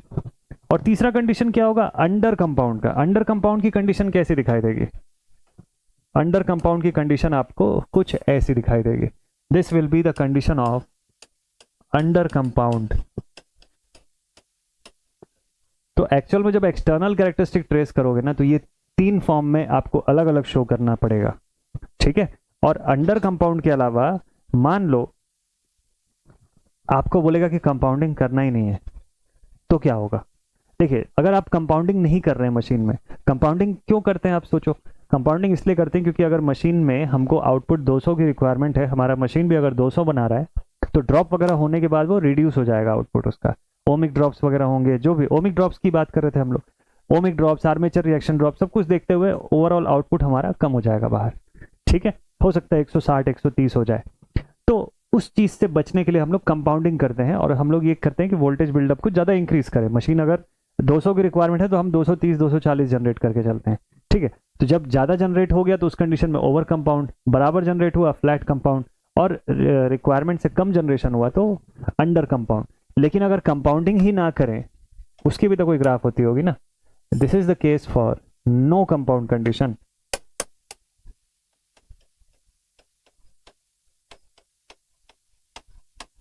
No compounding. जब कंपाउंडिंग ही नहीं करेंगे तो हमारा आउटपुट जो है वो ना आर्मेचर रिएक्शन को ओवरकम कर पाएगा, ना ओमिक ड्रॉप्स को ओवरकम कर पाएगा। ये पूरी कंडीशन होती है। ठीक है। और ये सब किसके लिए हो रही है क्यूमुलेटिव कंपाउंड के लिए,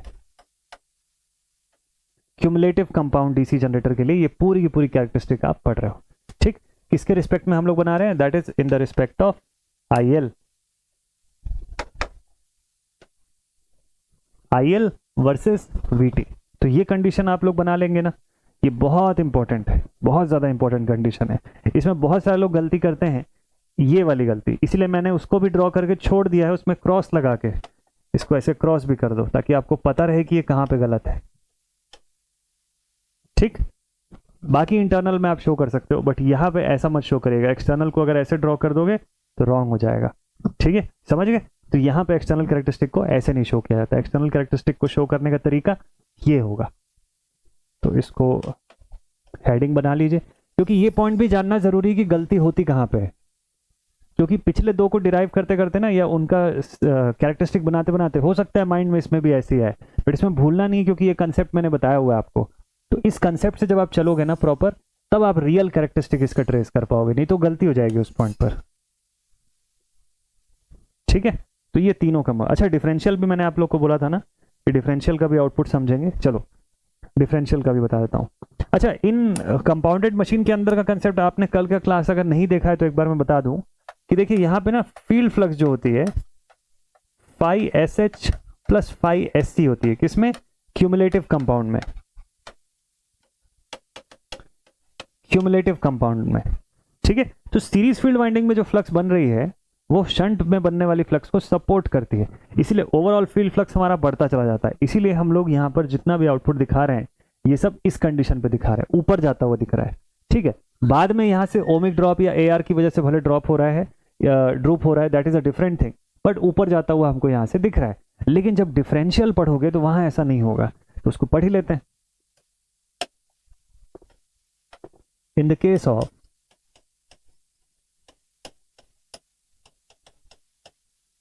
differential compound,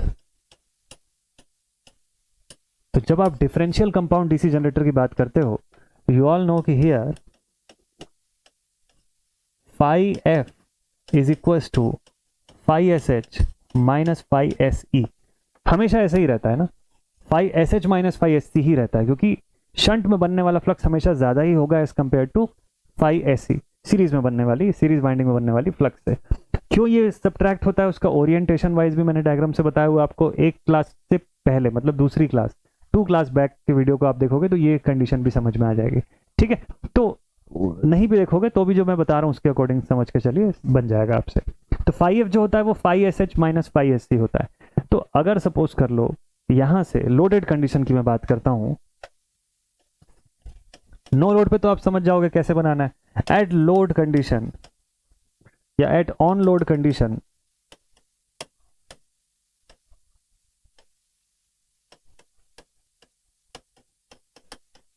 eight on load condition हमको पता है कि हमारा आईए जो होगा वो इंक्रीज होगा। लोडेड कंडीशन की मैं बात कर रहा हूं, ठीक है। आर्मेचर की फ्लक्स इंक्रीज होगी, आर्मेचर की फ्लक्स अगर इंक्रीज होगी तो फाई एस सी इंक्रीज होगी। भाई देखिए, आर्मेचर करंट इंक्रीज हुई, फाई एस सी इंक्रीज हुआ एंड फाई ए इंक्रीज हुआ, ये तो होगा ना। आर्मेचर फ्लक्स बढ़ा, इसके बढ़ने से फाई एस सी बढ़ा, और फाई एस सी के बढ़ने से फील्ड का क्या होगा, फाई एफ जो होगा इट विल रिड्यूस। यहां तो फील्ड का फ्लक्स कम हो रहा है सर, बढ़ने की जगह। हाँ, यही तो दिक्कत है इसमें, फील्ड फ्लक्स जो होगा ना वो रिड्यूस होने लग जाएगा। ठीक, अब फाई एस सी इंक्रीज हुआ तो नेट फ्लक्स कम हो गया। नेट ओवरऑल टोटल फ्लक्स अगर कम हुआ, since our EG is directly proportional to N phi f, तो फाई एफ कम होना, therefore easy will also reduce, generated EMF भी कम होने लग जाएगा। यहां ये कैरेक्टरिस्टिक बनेगी। ठीक है, तो नेट ओवरऑल टोटल फ्लक्स हमारा अगर घट रहा है तो जनरेटेड ईएमएफ भी घटने लग जाएगी, वहां पे रिड्यूस ही होने लग जाएगी। ठीक है, तो जैसे जैसे मैं करंट को बढ़ाते जाऊंगा वैसे वैसे क्या होगा, फ्लक्स या ईएमएफ रिड्यूस होती चली जाएगी। कैरेक्टरिस्टिक कर्व कैसा दिखेगा इसका,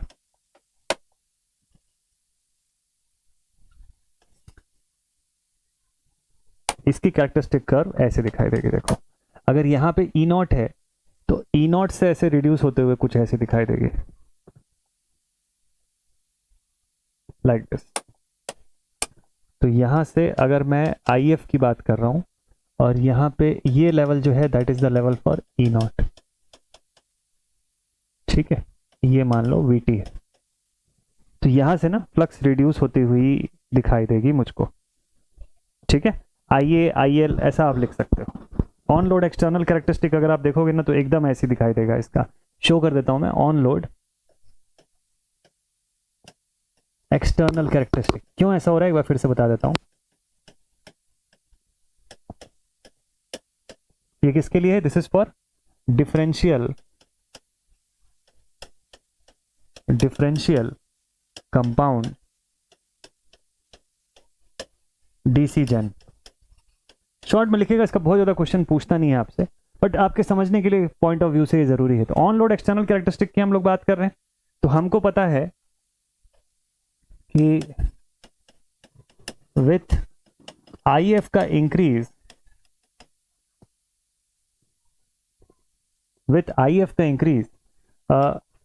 एक्सटर्नल कैरेक्टरिस्टिक की बात कर रहे हैं ना हम लोग, तो हमको पता है कि अगर हमारा IA जो है वो इंक्रीज हो रहा है तो EG क्या होगा? रिड्यूस ही होगा, एंड देयरफॉर VT क्या होगा? VT इंक्रीज होगा।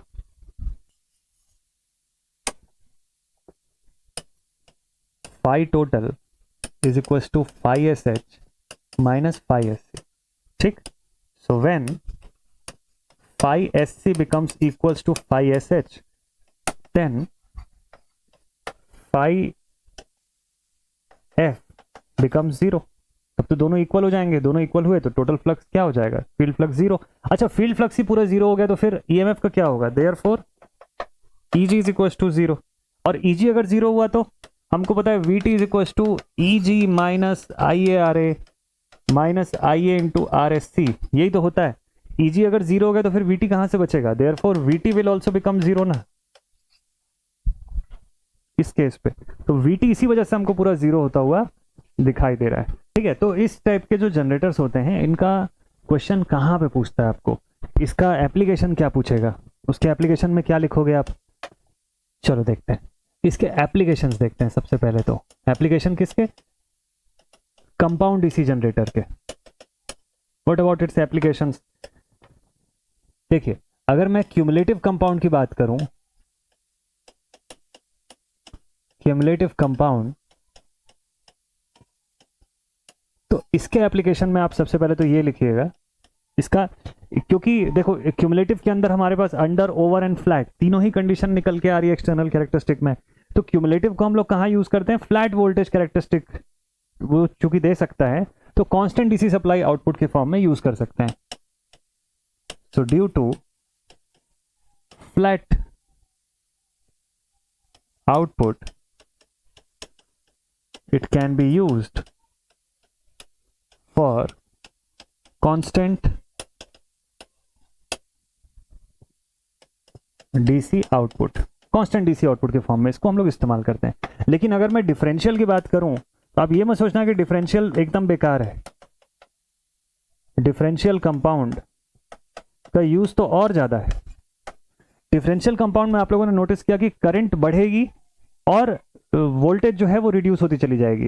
ठीक है, हमको यही एग्जैक्ट सेम चीज चाहिए होती है जब हम लोग डीसी आर्क वेल्डिंग करते हैं। तो आर्क वेल्डिंग के अंदर हमको करंट आउटपुट ज्यादा चाहिए रहता है और वोल्टेज जो है वो एकदम रिड्यूस फॉर्म में चाहिए होता है। ठीक, तो इसीलिए हम लोग यहाँ पे इसको यूज करते हैं इन डीसी आर्क वेल्डिंग। तो अब एक बार जो मैंने आपको बोला था कि अब लास्ट में मैं आपको पूरा कंबाइंड कैरेक्टरिस्टिक शो करूंगा, जो बहुत इंपॉर्टेंट है डीसी जनरेटर का कंबाइंड फॉर्म में एक full fledged characteristic curve draw करना, वो अब ड्रॉ करेंगे हम लोग यहाँ से। ठीक है, अब यहां तक आपने shunt, series, compound, cumulative, cumulative के अंदर flat, under and over compounded condition, no compounded condition, और उसके बाद फिर आप लोगों ने डिफरेंशियल कंपाउंड का कंडीशन भी देख लिया। इसी के अंदर, इसी कैरेक्टरिस्टिक के अंदर मैं आपको सेपरेटली एक्साइटेड डीसी जनरेटर का कंडीशन भी शो करने जा रहा हूं, तो बहुत ध्यान से देखिएगा इसको। ठीक है, तो सबसे पहले बात कर लेते हैं ई नॉट की। Let E naught be at this point. ठीक है, यहां पर हम लोग ई नॉट ट्रेस कर रहे हैं, नो लोड इंड्यूस्ड ईएमएफ। ठीक है, यहां पे हम लोग VT भी शो करेंगे, यहां पे हम लोग EG भी शो करेंगे, ये सारा चीज, और ई नॉट का एक्सप्रेशन तो है ही। वैसे यहां पे IA, IF दोनों चीजें शो करेंगे। ठीक है, और IL तीनों के रिस्पेक्ट में शो करेंगे। तो इनके रिस्पेक्ट में शुरुआत करते हैं सबसे पहले सीरीज से। सीरीज मशीन के अंदर आप लोगों ने क्या पढ़ा?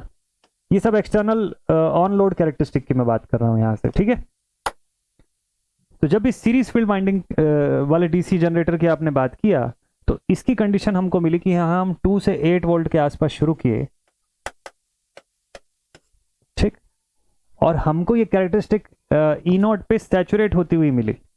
ठीक है, तो सीरीज पे इस तरीके की कैरेक्टरिस्टिक मिलेगी, सीरीज पे ई नॉट या उसके आसपास के लेवल पे सैचुरेट होती हुई दिखेगी। तो दिस इज फॉर, इसके आगे जाके लिख लेते हैं यहां पर, सीरीज डीसी जनरेटर की कैरेक्टरिस्टिक थी ये वाली, ठीक। और उसके बाद नेक्स्ट शंट की कैरेक्टरिस्टिक कैसी मिली हमको, शंट पे हमको ड्रूपिंग कैरेक्टरिस्टिक मिला। तो हम लोगों ने बोला कि भाई शंट के लिए ना ऐसे ड्रूप करता हुआ कैरेक्टरिस्टिक ड्रॉ कर दीजिए, शंट के लिए ड्रूप करता हुआ कैरेक्टरिस्टिक ड्रॉ करिए। तो इसको लिखेंगे डीसी शंट जनरेटर की कैरेक्टरिस्टिक हो गई है ना, ड्रूप करती हुई, सीरीज की राइज करती हुई कैरेक्टरिस्टिक दिखाई दी। अब बात करते हैं कंपाउंड की। तो कंपाउंड के केस में हम लोगों ने 3 कैरेक्टरिस्टिक पढ़ा, ओवर कंपाउंड,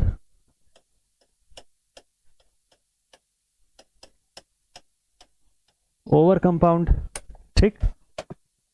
देन उसके बाद लेवल कंपाउंड या फ्लैट कंपाउंड जिसको बोलते हैं, एंड लास्ट हम लोगों ने पढ़ा अंडर कंपाउंड, लास्ट हम लोगों ने पढ़ा अंडर कंपाउंड। तो अंडर कंपाउंड किधर आएगा, लेवल कंपाउंड है तो उसके नीचे उस तरफ आएगा, ठीक।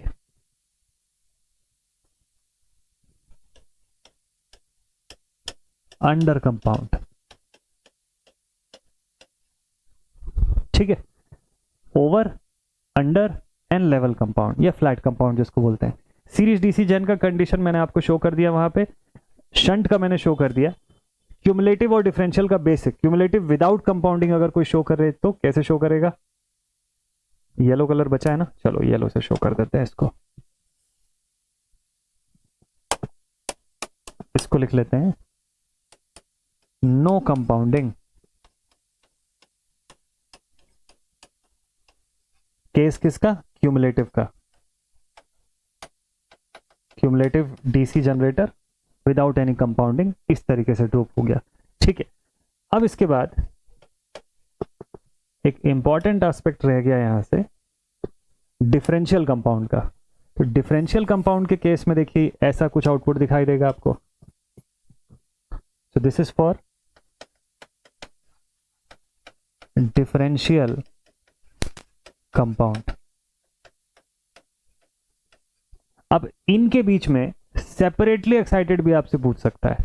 सेपरेटली एक्साइटेड को अलग से कुछ डिफाइन करने की नीड नहीं है। अगर सेपरेटली एक्साइटेड डीसी जनरेटर का केस आपको देखना है तो उसकी भी कैरेक्टरिस्टिक बिल्कुल ऐसे ही दिखाई देगी जो नो कंपाउंड क्यूमुलेटिव के केस में आपको दिख रही थी, ठीक है। तो सेपरेटली एक्साइटेड को भी आप यहां पे शो कर सकते हो लाइक दिस।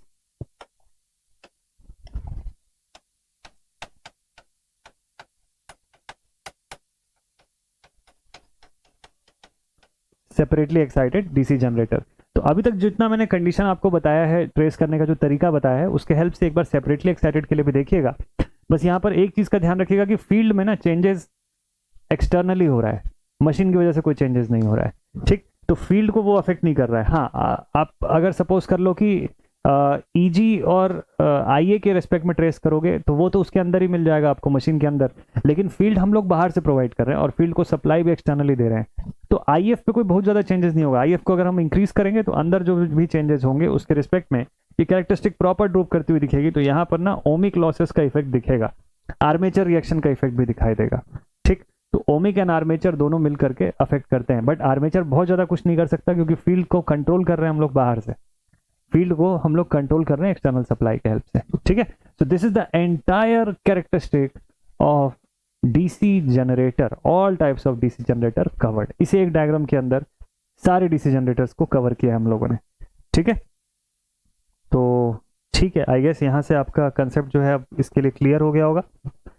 तो सेशन बहुत लंबा सेशन हो गया, बट ये पूरे कैरेक्टरिस्टिक एक साथ एक ही वीडियो में कवर करना जरूरी था, इसीलिए इतना समय लिया मैंने, ठीक है। तो कैसा लगा वीडियो जरूर से बताइएगा। मिलते हैं आप सभी से अब कल की क्लास में।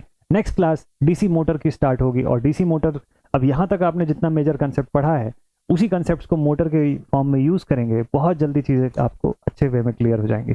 मिलते हैं आप सभी से नेक्स्ट सेशन में। Till then take care all my dear student and keep watching all of this videos. Stay connected and thank you so much for watching this session. Jai Hind.